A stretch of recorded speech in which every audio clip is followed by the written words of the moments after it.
Voilà, on va maintenant voir un petit peu comment imprimer une feuille de calcul Excel.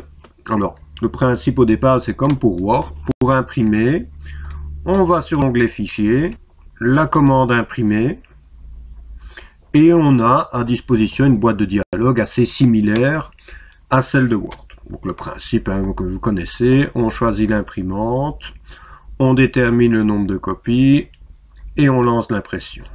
Maintenant, si j'imprime maintenant ma feuille de calcul, ben voilà comment mes données vont être imprimées. Alors, je peux faire en sorte de modifier l'orientation de la feuille. Ici, je suis en orientation portrait, je peux me travailler en paysage. Je peux faire en sorte que mon tableau ici soit centré sur ma feuille. Je peux l'agrandir, je peux le rétrécir. Je peux faire en sorte que les couleurs n'apparaissent pas et ainsi de suite. Et tout ça, ben, c'est ce qu'on appelle de la mise en page. Alors, pour faire de la mise en page, une fois qu'on est dans la boîte imprimée, on peut aller ici en bas sur le lien mise en page. Donc, je vais cliquer sur ce lien et dans la boîte de dialogue, eh bien, je me retrouve avec plusieurs onglets. Je vais m'occuper d'abord du premier onglet, l'onglet page ici. Donc c'est par là que je vais pouvoir modifier l'orientation de la page. Donc par défaut je suis en portrait, je peux travailler en paysage. Je vous montre. Voilà, donc on est toujours sur une feuille format A4, mais simplement l'orientation a été modifiée. Intéressant si on a beaucoup de colonnes dans un tableau par exemple. Je vais remettre en portrait. Et en dessous, je vais pouvoir agrandir ou rétrécir mon tableau. Imaginons, je trouve que mon tableau est un peu trop petit. Je souhaite l'agrandir, je vais simplement ici l'agrandir, par exemple, à 150% de la taille normale. Je valide en cliquant sur OK. Voilà, je suis bien repassé en orientation portrait. Vous voyez que mon tableau est maintenant plus grand. Et c'est le même principe. Si je veux réduire la taille de mon tableau, eh bien, je vais simplement ici réduire, agrandir à X% de la taille normale. Imaginons, je le réduis à 50% de sa taille normale. Je clique sur OK. Et vous voyez que mon tableau est beaucoup plus petit. Voilà, je vais quand même l'agrandir un peu. Voilà. Et puis j'ai une option ici qui peut être intéressante dans le cas de grands tableaux où on peut ajuster les données sur X pages en largeur et X pages en hauteur. On peut imaginer une feuille de calcul qui comporte deux pages. Une page tout à fait complète et une deuxième où on a quelques colonnes, voire quelques lignes qui sont utilisées. Mais au lieu d'imprimer comme ça, je peux lui dire, tu fais en sorte de tout rajuster sur une seule et même page. Et il suffira de cocher cette option-là. Voilà. Alors, en dessous, on a une option format du papier. Donc, par défaut, on travaille en format A4. Si on veut imprimer sur un autre type de papier, on choisit tout simplement un autre type de papier. Je ne vais pas m'occuper de ces options-ci. J'ai un deuxième onglet, l'onglet marche. Alors, dans Word, c'est intéressant de jouer avec les marches. Dans Excel, beaucoup moins. Mais on peut malgré tout le faire. Donc, par défaut, on a une marche de 1,8 cm à gauche, 1,8 cm à droite. On peut agrandir ou rétrécir ces marges. Personnellement, ça n'a pas beaucoup d'intérêt.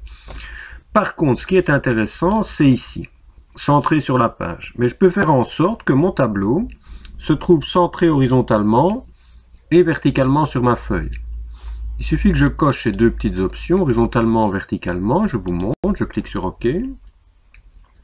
Voilà, et vous voyez que maintenant mon tableau, au lieu de se trouver en haut à gauche, est parfaitement centré, aussi bien horizontalement que verticalement. Voilà, donc cet onglet marche est intéressant pour ceci. L'onglet en tête, pied de page, je ne vais pas m'en occuper. Je vais passer à l'onglet suivant, l'onglet feuille.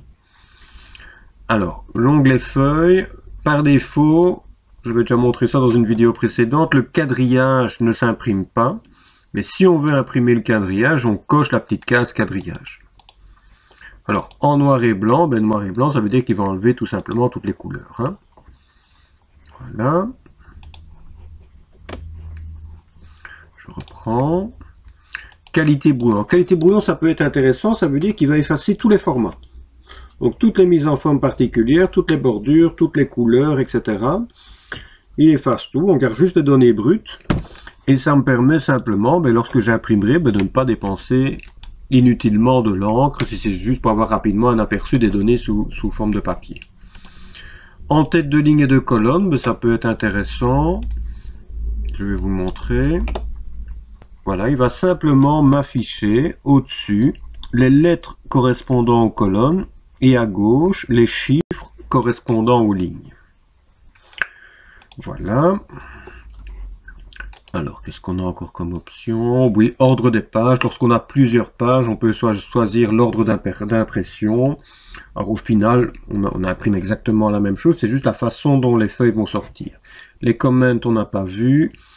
Et les erreurs de cellules, mais par défaut, il imprime des erreurs. Donc, si je fais une erreur dans une feuille de calcul, ben, il imprimera cette erreur.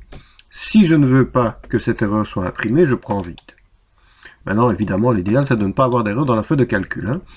Et donc, une fois qu'on a effectué ces différents changements, on valide sur le bouton OK. On a un aperçu des données telles qu'elles seront imprimées. Donc, ensuite, on détermine l'imprimante sur laquelle on va lancer l'impression. Si on a, je vais y arriver, hein, si on n'a qu'une imprimante, ben on choisit, on laisse l'imprimante proposée. Si on a plusieurs, on fait le choix de l'imprimante sur laquelle on va lancer l'impression. On détermine le nombre d'exemplaires. Et on clique ensuite tout simplement sur le bouton imprimer. Voilà. Alors, juste une petite chose, si on est dans cette boîte de dialogue et on ne souhaite pas imprimer, pour sortir de la boîte, il faut juste cliquer sur la petite flèche ici. Hein. Et en cliquant sur cette petite flèche, ben, je rebascule dans ma feuille de calcul. Voilà.